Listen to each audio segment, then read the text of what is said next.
ഇപ്പം ഞാനിവിടെ പറയാൻ പോകുന്ന കാര്യം പ്രധാനപ്പെട്ട ഒരു കാര്യമാണ്. അതായത് ഇപ്പം തൈറോയ്ഡ് ഇപ്പോൾ പുരുഷന്മാരിലും സ്ത്രീകളിലും ഒരുപോലെ കണ്ടുവരുന്ന അസുഖമാണ്. കാരണം നമ്മുടെ കഴുത്തിൻ്റെ താഴെ, നമ്മുടെ കഴുത്തിലൊരു ചിത്രശലഭത്തിൻ്റെ രൂപത്തിലുള്ള ചെറിയൊരു ഹോർമോണാണ്. അത് നമ്മൾ കഴിക്കുന്ന ആഹാരത്തിൽ നിന്നാണ് അയഡിനെ കറക്റ്റ് ചെയ്ത് നമ്മുടെ ശരീരത്തിനെ അയഡിൻ ബാലൻസ് ചെയ്ത് കൊണ്ടുപോകുന്നത്. ഈ അയഡിൻ്റെ അളവ് കുറഞ്ഞാലോ കൂടിയാലോ നമുക്ക് തൈറോയിഡിൻ്റെ പ്രോബ്ലംസ് ഉണ്ടാകും.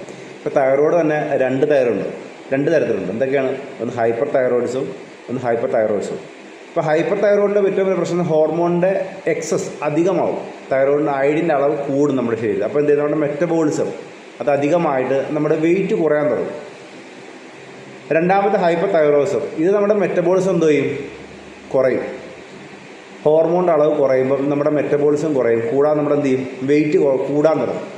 ചില ആൾക്കാരെ പറഞ്ഞാൽ എന്ത് കഴിച്ചാലും പെട്ടെന്ന് വണ്ണം വെക്കും, എനിക്ക് തൈറോയിഡ് അതിൻ്റെ വരുന്നത്. അപ്പോൾ എന്താ?